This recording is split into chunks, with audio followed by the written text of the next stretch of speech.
We humans have always been storytellers. We've told stories to explain the things we didn't understand. The stars, the weather, disease, death. When there was no science, we used our imagination. And one of the oldest, most persistent stories we've ever told is the story of God. But there's a simple truth that gets buried under tradition, emotion, and repetition. The idea of God didn't come from the heavens. It came from the human mind. When early humans looked up at the sky and saw lightning, they thought someone powerful must be throwing it. When crops failed or people died suddenly, they assumed it was punishment. And when things went well, they thought it was a reward. This pattern-seeking brain that helped us survive on the savannah also gave birth to invisible forces, gods that needed to be pleased, obeyed, and feared. Religion wasn't born from evidence. It was born from confusion, fear, and hope. The idea of a god gave early societies comfort and control. It helped organize people who didn't yet have laws or science. It gave kings the authority they couldn't justify on their own, and it promised justice after death when life itself offered none. Over time, these ideas hardened into religions. But their roots are very human. Take a look at history. Every culture on every continent has invented gods. The Greeks had Zeus, the Norse had Odin, the Egyptians had Ra, the Aztecs had Quetzalcoatl, and every one of these gods was once believed to be real. Now they're mythology. The only difference between a religion and a myth is how many people still believe in it. Even the concept of a singular, all-powerful God is relatively new in human history. Most early religions were polytheistic. Monotheism wasn't the starting point. It was a later development, built on top of older systems. And even that single god kept changing over time, reshaped by culture, politics, and language. If a god had actually revealed himself to all of humanity, why would every culture have received a completely different message? Why does every god suspiciously resemble the society that invented him? In warlike societies, the gods are violent. In agricultural societies, the gods bring rain. In patriarchal societies, the gods are male. Even the moral rules change depending on when and where they were written.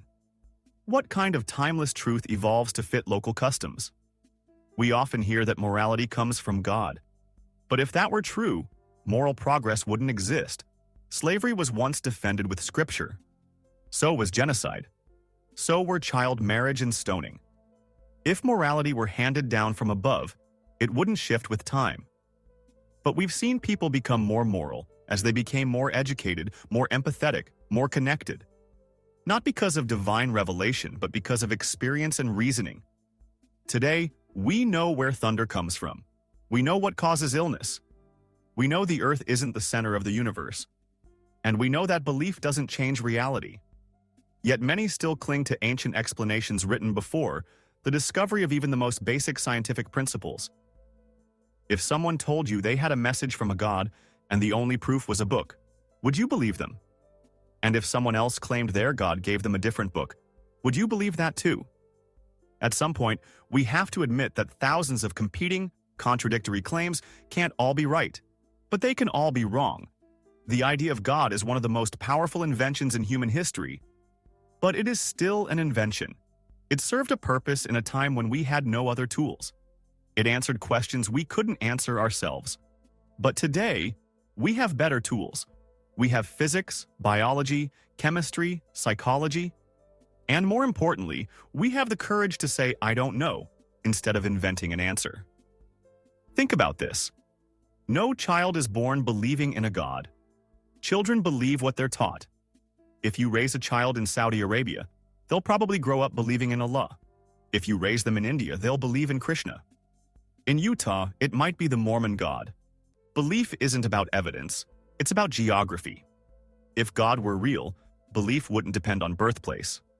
And if a god truly wanted us to believe, he wouldn't rely on ancient books, confusing metaphors, and fallible human messengers.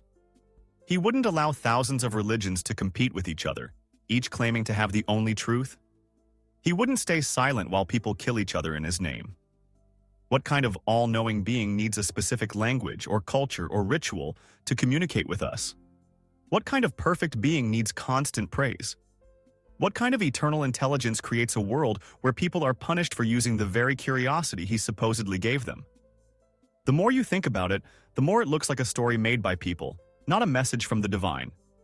And there's another clue. God always seems to agree with whatever the local leader wants. Whether it's war, slavery, discrimination, or power, somehow the God of the land always blesses it. That's not divinity. That's politics. Throughout history, rulers have used religion as a tool. It's easier to control people if they think your authority comes from the heavens. It's easier to justify violence if it's seen as sacred. It's easier to silence dissent if questioning you is seen as blasphemy. In many societies, the church and the state weren't separate. They were the same thing. Even today, political leaders wrap themselves in religious symbols to gain trust. It's not about truth. It's about influence. We're told to respect faith, but faith is the only area where we're expected to believe something without evidence and not ask questions. In every other part of life, if someone makes a claim, we ask for proof. But when it comes to religion, doubt is seen as weakness. Questions are discouraged. That's not a sign of truth. That's a sign of fragility. Real truth doesn't fear questions. It welcomes them. It gets stronger when tested. Some say belief gives comfort, but comfort isn't the same as truth. A child might believe their parent will protect them from all harm, but that doesn't make it so. Believing in an afterlife doesn't make it real.